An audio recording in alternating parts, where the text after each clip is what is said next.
Shalom. We are in the 50th chapter of Beshirit, or Genesis. We will be completing our Genesis study. Our study of the first half of human history will end today. It's been quite a journey. We spent well over a year in the book of Beshirit. I know I've learned a lot as I've been studying up, trying to remember things that I may have forgotten or didn't quite remember exactly right. I want to make sure I got it right. And lo and behold, in the process, even the shepherd was fed.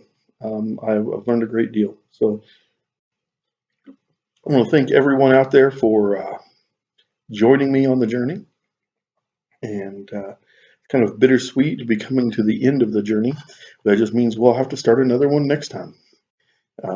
If you have any thoughts on what book of scripture you'd like us to do a study on next, I welcome emails or phone calls, what have you, and we'll see if we can do what it is that you feel led to learn. We'll see if we can do a teaching on that. With that said, we will start into the last chapter.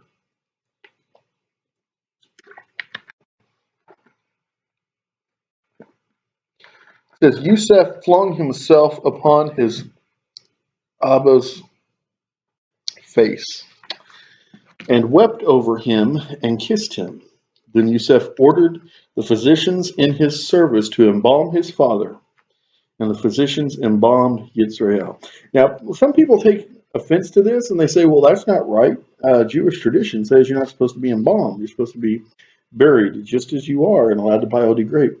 Well, two things to think about here. Number one, that tradition hadn't started yet. That tradition came along a lot later. It was a rabbinical tradition. I'm not saying there's anything wrong with it. I fully intend to not be embalmed. I fully intend to be put in a traditional Jewish bow casket and buried without the embalming process, without preservation, so that I can biodegrade, as is the way of nature as Elohim created it. However, that was not at that time a tradition. They hadn't been around embalming until they got into Mitzrayim, so it hadn't had time to really become a tradition, or to become an issue to even be debated. And so there was no tradition on whether or not you should do it. It just wasn't done. But Yusef, knowing that the journey to bury his father was going to take quite some time, and knowing that, as they say, on the fourth day he stinketh, or that is, a corpse begins to smell, begins to seriously break down out on the fourth day, knew that he needed to have his father's body preserved. It required 40 days, for such is the full period of embalming. Mitzrayim bewailed him 70 days, and when the wailing period was over, Yusef spoke to Pharaoh's court. Okay, I want to back up for just a second here. So the embalming took 40 days, and the bewailing 70 days. And there's a lot of debate over this. And I've tried to do some study into it over the years. Some people think that the 40 days was included in the 70 days, that they started on the same day. After 40 days, the embalming was done, but there were 30 more days of bewailing, of mourning. I don't think that's the case. And that comes from some things that I've read. Different historians, different archaeologists have come up with different things about the manner in which this was done. The bewailing isn't just mourning, isn't just grief. It was from what I understand, it was a Mitzrayim tradition, at the funeral of a royal person. And although Yaakov was not royalty in Mitzrayim, he was the father of the right hand of Pharaoh. And so it would be like if a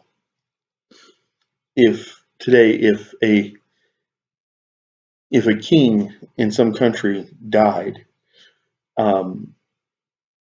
if a king in some country was reigning in, say, his father's stead, and the father died, the nation would put on probably a very big spectacle of a funeral, in honor of the memory of the man who raised the king, so to speak.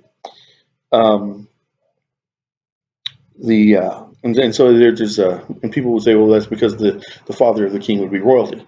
Yes, but in today's world, that would be the case.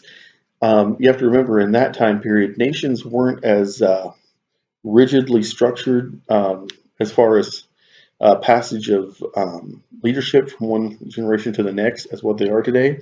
And so one pharaoh may not be in any way related to the pharaoh before him. One king may not be any way related to the king before him. He may have just been conquered. But in this case, he was the father of the governor. And so they put on this spectacle. But if they did it in true Mitzrayim fashion, they would have waited until after the 40-day process of embalming before they even started the funeral. Okay, so we're actually looking at about 110 days, a little over 3 months, that the process would have been between the time that Yaakov died and the time that that his body was freed up so that he could be taken to the land of the Canaanite. Um, I can't 100% say that's absolutely certain, but I'm pretty sure it is. Um, if I am wrong, and it was the 40 days was within the 70 days, then it was at least a little over 2 months. If it wasn't over 3 months, it was over 2 months that they had to wait. It says that Yusuf went to spoke to Pharaoh's court, saying, "Do me this favor and lay this appeal before Pharaoh. My father made me swear, saying, I am about to die. Be sure to bury me in the grave which I made ready for myself in the land of the Canaanite." Notice that isn't actually what he said. He said, "Whatever you do, don't bury me around among these heathens," is really more closer to what he said. But again, this is Yusuf being um, being tactful. He's not going and insulting Pharaoh. He's asking for a favor. He says, "Let me keep the promise to my dad. He wanted to be buried in that grave," which he did. That wasn't a lie. He just didn't tell him about the part that, hey, by the way, you're a pagan and we don't want to be buried next to you. Um, so he didn't start trouble that was unnecessary. He just simply did what he needed to do in order to honor his father's wishes. Um, It says, "Now therefore let me go up and bury my Abba, then I shall return." And Pharaoh said, "Go up and bury your Abba as he made you promise on oath." So Yusuf went up to bury his Abba, and with him went up all the officials of Pharaoh, the senior members of his court, and all of Mitzrayim's dignitaries, together with all of Yusuf's household, his brothers, and his Abba's household. Only their children, their flocks, and their herds were left in the region of Goshen. Chariots too and horsemen went up with him. It was a very large troop. So this lends itself to something, even to me, even more, um, to make me think that although Scripture doesn't say that Yaakov was in any way responsible for the leadership of Mitzrayim, his son was the governor of the country. His other sons were in charge of Pharaoh's flocks, and Pharaoh, remember, owned by then all the livestock in the country. Okay, this leads me to think, and I thought about saying this in an earlier teaching, but I didn't, because I didn't know that I could back it up 100%. But I still don't feel like 100%. But I say there's a very good likelihood that Yaakov became something of an advisor, not necessarily to Pharaoh, but to Yusuf. And why wouldn't he be? It was the principles that Yaakov had taught Yusuf in his youth that had made him governor okay, that had allowed him to become governor of the whole country. So why would he not turn to his father when his father came to him and say, now I need your advice on these things? Okay, why would he not do that? It only makes sense that he would. And if the other brothers were the heads, like were in charge of all the flocks, that means they were the heads of all the shepherds. Okay, and so this would have been basically like a death in the royal family. And that's why we see the chariots and the horsemen and the dignitaries all going up. And people say, well, maybe it was just like they were trying to prevent what happened later with Moshe, where Moshe said, let us go into the wilderness and let us encamp and do this sacrifice. And he was actually preparing the people to be able to leave Mitzrayim. I don't think that's what was going on here, because I don't think the dignitaries would have gone. Maybe the horsemen, maybe the chariots, there would have been something done to keep them there. But I really don't think that was what this was about. Saying if keeping them there was the goal. I think what we're looking at is really the death of something of a dignitary. When they came to Goren Ha'atad, which is beyond the Yarden, they held their very great and solemn lamentation, and he observed a mourning period of 7 days for his father. And when the Canaanite inhabitants of the land saw the mourning at Goren Ha'atad, they said, this is a solemn mourning on the part of the Mitzrayim. That is why it was named Abel Mizraim, which is beyond the Yarden. Thus his sons did for him as he had instructed them. His sons carried him to the land of the Canaanite and buried him in the cave of the field of Machpelah, the field near Mamre, which Abraham had bought for a burial site from Ephron the Hittite.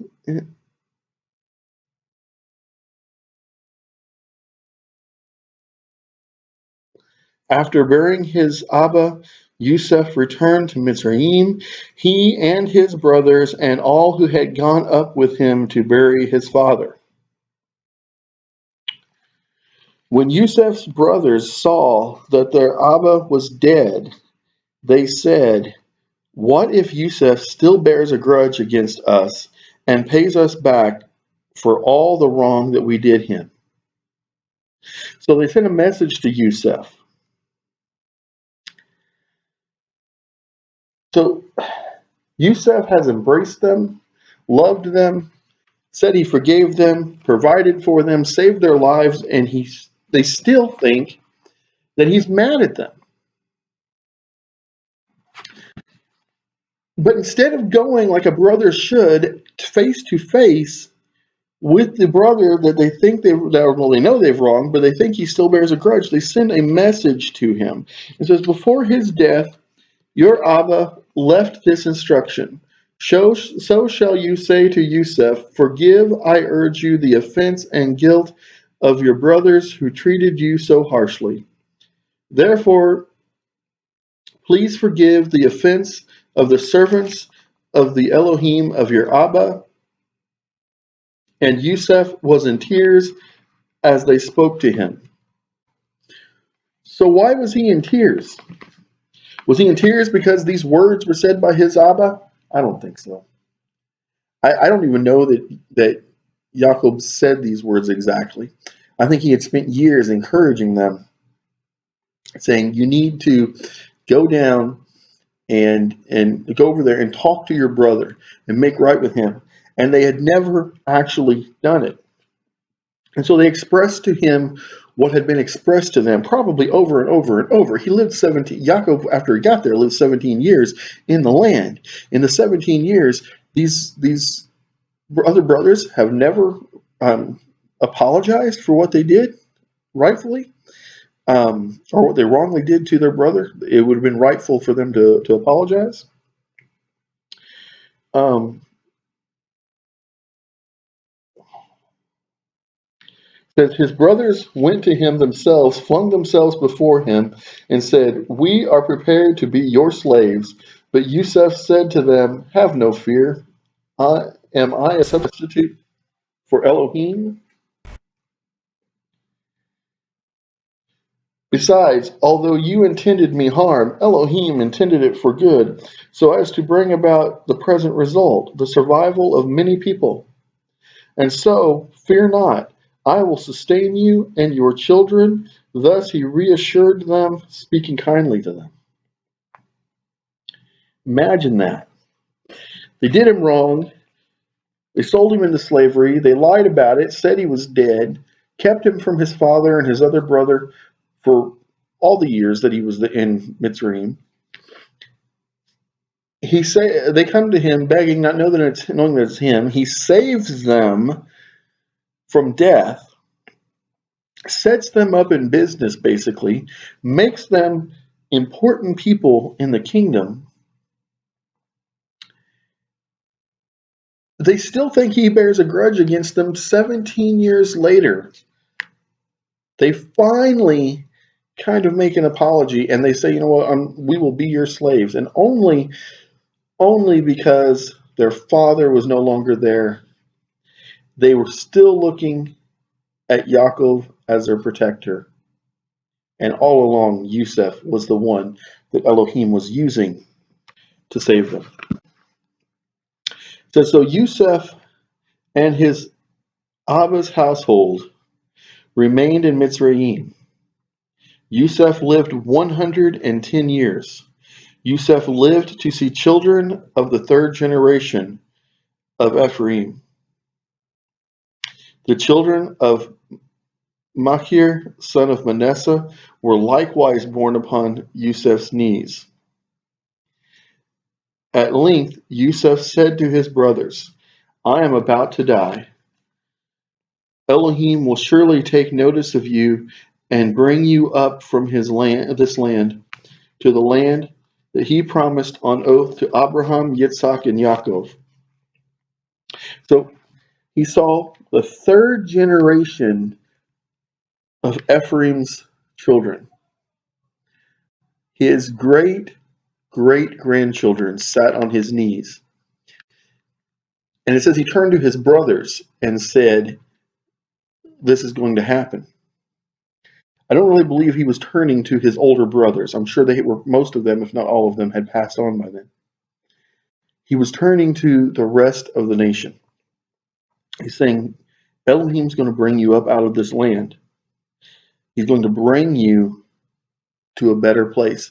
And you notice it says he will take notice of you and bring you up out of this land. There's a lot of debate about when we became slaves to slaves. Okay? Most people argue and say, well, it was after Yusuf died, because later we read that another pharaoh came to power that didn't know Yusuf and feared the Hebrews. I don't believe that. I think another pharaoh came to power in Yusuf's lifetime who did not know him and feared him, because within his lifetime, his great grandchildren from two sons were sitting on his knees, and all of his brothers had great grandchildren, and they were multiplying quite abundantly. And if you look at in that time period, it was not uncommon for people to have 8, 10, 12 kids. It was not a rare thing. If you read the scriptures, it tells you that. Even if we say 10, okay, if each of the 12 sons had 10 sons, which they didn't, but let's say an average, okay.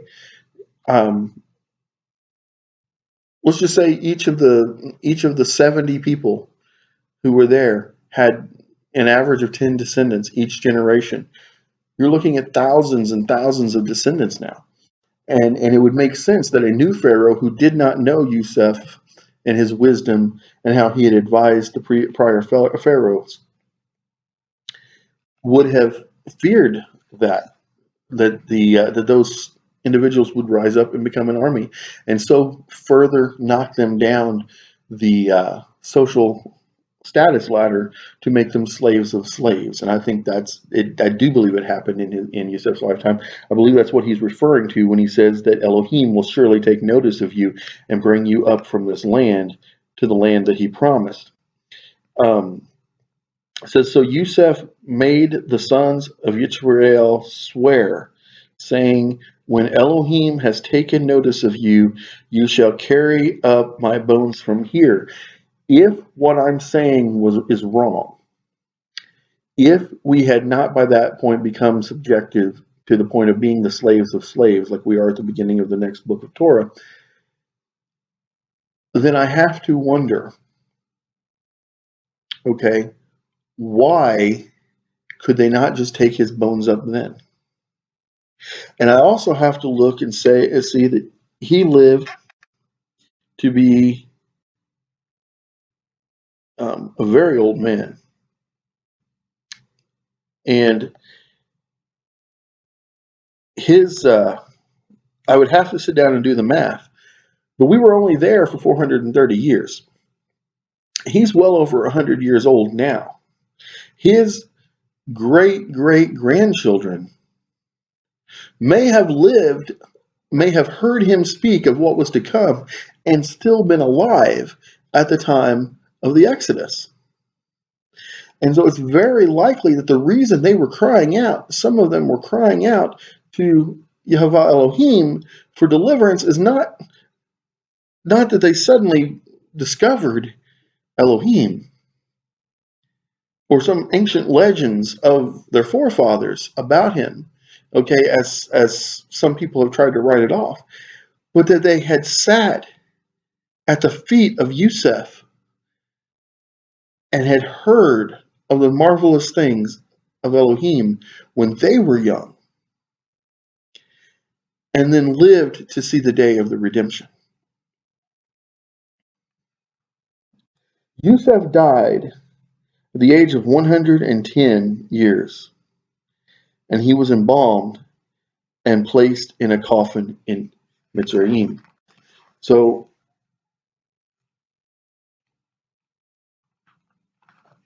I think we figured out, if I recall correctly, when we were doing the teaching on how old Yusuf was, how long he was in Mitzrayim, between when he was sold and when his brothers came to him. And I want to say that he was about 30 years old when they came to him. And that would have been the mark of the time when that 430 years started. So that means, if I'm remembering that correctly, and that's when it was, that means he would have lived 80 more years in Mitzrayim. So that's 80 out of 430 years. If his great great grandchildren were being born and old enough to hear him speak to them when he was 110, it would only be probably about 3 to 4 more generations, grandchildren and great grandchildren of those individuals who were being born at the time of the Exodus. And it's not unthinkable that those youngest ones who were there at the time that Yusuf was still able to tell the stories of what had happened to him, it's not unthinkable that they would have still been telling those same stories to their great and great great grandchildren at the time of the Exodus. And when it talks about the very old being carried out of Mitzrayim and back into the wilderness, I believe some of those people had heard him talk about the fact that it was going to happen. I believe those were the people who were most urgently crying out for a Redeemer and received him, that being Moshe.